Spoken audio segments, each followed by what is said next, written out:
All right, I am live. As you can see, as you can see, I'm sitting at my desk. Some videos I will do at the studio, some I'll do here. This is a new series. I'm just actually fleshing out my thoughts, and I'm just doing it live and letting people watch. So if you want something more polished, don't watch this. This is Bumpers. It's Rethinking Conventional Wisdom, using my book, Bumpers, as a starting point, okay? So I am not saying that anybody has to adopt the conclusion that I come to. All I'm doing is I'm showing an example of how to reason from the ground up with a new set of principles through things like conventional wisdom, okay? A lot of conventional wisdom is out of context, or it means something different if you reason from a different set of principles and beliefs. So if you read my book, Bumpers, then you're going to know where I'm coming from. If not, it's in the description. You could just not read it. That's fine too. All right, so Bumpers, it's really about underlying principles. These principles, you can reason through a set of principles. Like 5 people can reason through the same set of principles through an issue and come to a different conclusion, and that's okay. Right? It's not hard, fast rules for everybody to adopt. It's a set of operating principles to help people make decisions, and those decisions will change based on their unique disposition, their personal preferences, their time preferences, their risk tolerance. Some people have families, some people are single, etc., etc. So those are the things, those are preference-based things that can change the conclusion that you come to, even if you're working from the same set of principles, right? Their preferences, people miss that. What works for me may not work for you, but we can use a foundational set of principles to discern what might be best for you and me separately, right? So the principles in Bumpers, the core principles are: we fail to appreciate when bad things don't happen, right? We like when good things happen. We celebrate when your brother, sister, mom, dad, yourself loses 30 pounds. And good, if you're healthier for it, great. But we fail to celebrate all the people in our lives that never gained the 30 pounds to begin with. This creates kind of an incentive problem. There's no incentive for prevention, and people like dopamine. So they chase dopamine, which means it's really easy to dig yourself in a hole, dig yourself back out, and get celebrated, and then dig yourself back in the hole and dig yourself back out, get celebrated again. You do not get celebrated for holding ground, right? So there's a little bit of an incentive problem because we don't know how to appreciate when bad things don't happen. This creates the incentive for positive action and a bias towards positive action. A bias towards positive action is a bias towards additional risk. So if you throw out your back and you go to a doctor, and that doctor says, no, just take some ibuprofen and rest for 2 or 3 days and you'll be fine. It's kind of like, cool, that works. If another doctor says, oh, hold on, I can perform an incredible surgery here and you'll be up and at 'em in no time, generally speaking, the doctor that takes the positive action makes more money, gets rewarded as a hero, etc., even though it is much lower risk to take the first one's advice. This happens all the time. So the incentive towards positive action, doing something to fix the problem, also introduces a ton of unnecessary risk into the system all the time.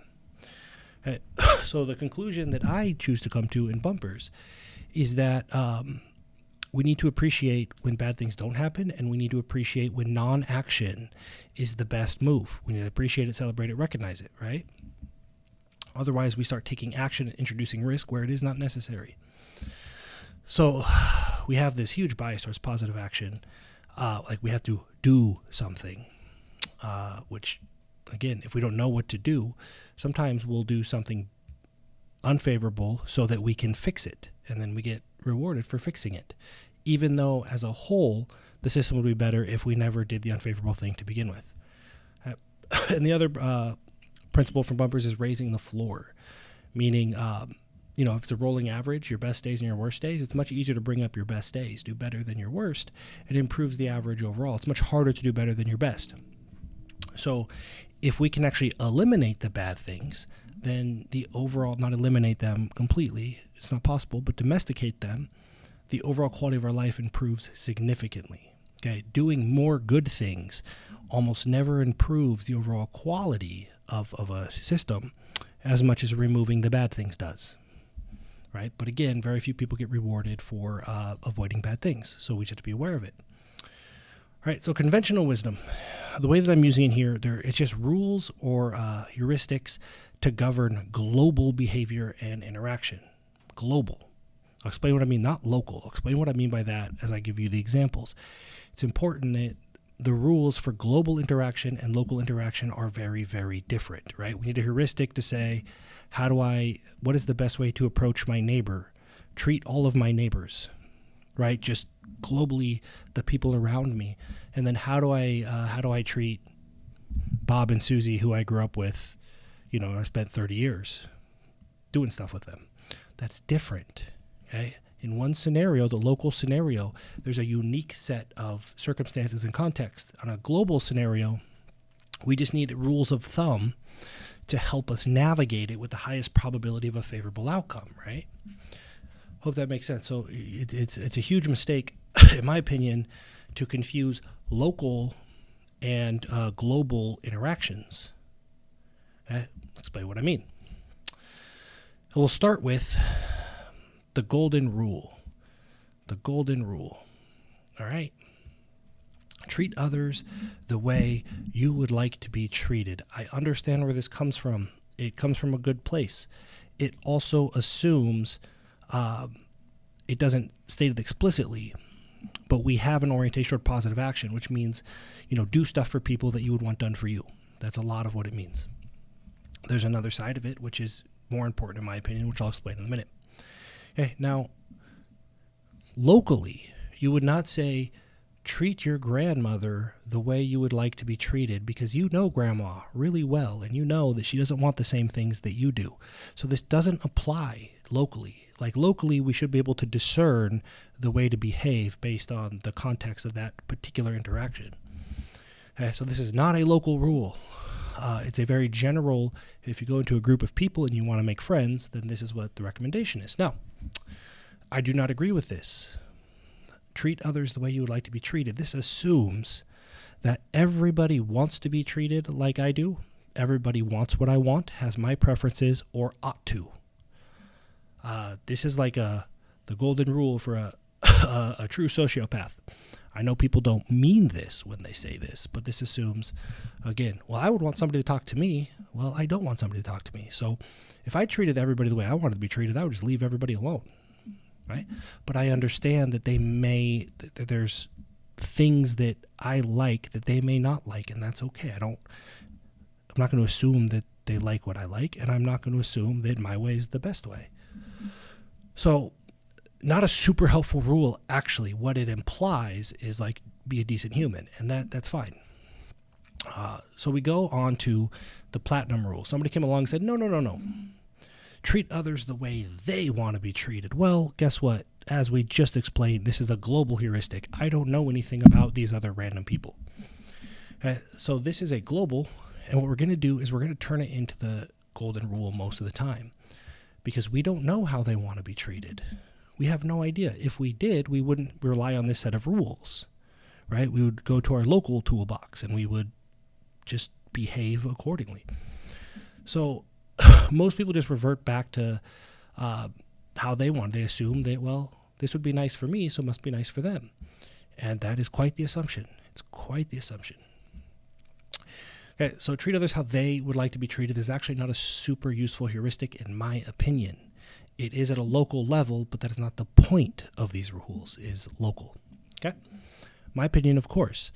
So how do we apply bumpers? How do we re-reason to a new conclusion, starting with this conventional wisdom and what we think the essence of it is, using new operating principles? So the new operating principles, in this case, are going to be raise the floor. That's from bumpers. And appreciate when bad things don't happen. If we truly appreciate when bad things don't happen and we want to raise the floor, then we may be able to come up with what Nicholas Nassim Taleb calls the silver rule or negative golden rule. Do not treat others the way you would not like them to treat you. Or stated another way, if you don't want X done to you, don't do X to someone else. Sounds very similar, right? The difference is we are not assuming, we're not taking a positive action and guessing what somebody else wants, which opens up a whole world of risks and options and variables Instead, we are just removing the negative interactions. If I would not want somebody to do this to me, I won't do it to them, which is one half of the golden rule. It's the negative half of the golden rule, right? So if we took bumpers, we take conventional wisdom, treat others like you want to be treated. We go, oh, no, I think I'd rather treat people the way they want to be treated. And we really reason through it. It is my opinion that Taleb's silver rule, or the negative golden rule, is a much better way to operate because it's aligned with the bumpers principles. But you see how we reasoned through conventional wisdom using a new base knowledge, a new operating system. Instead of doing something positive, let's just avoid doing something negative. That's a huge improvement in all areas of life, right? So the bumpers principles: appreciate when bad things will happen, raise the floor. Now I'm going to do a whole bunch of these. They'll usually be more animated. I'll probably do them in the studio so the picture quality is better and I won't have slides and all that. But this is my first stab at it, and I'm going to re-reason through a lot of conventional wisdom, which is actually an idea I got watching Dr. Trevor Kashey rewrite a bunch of memes to be more accurate, more precise, or more realistic, and I got a kick out of that. So, do not treat others the way you would not like them to treat you is a much more robust rule.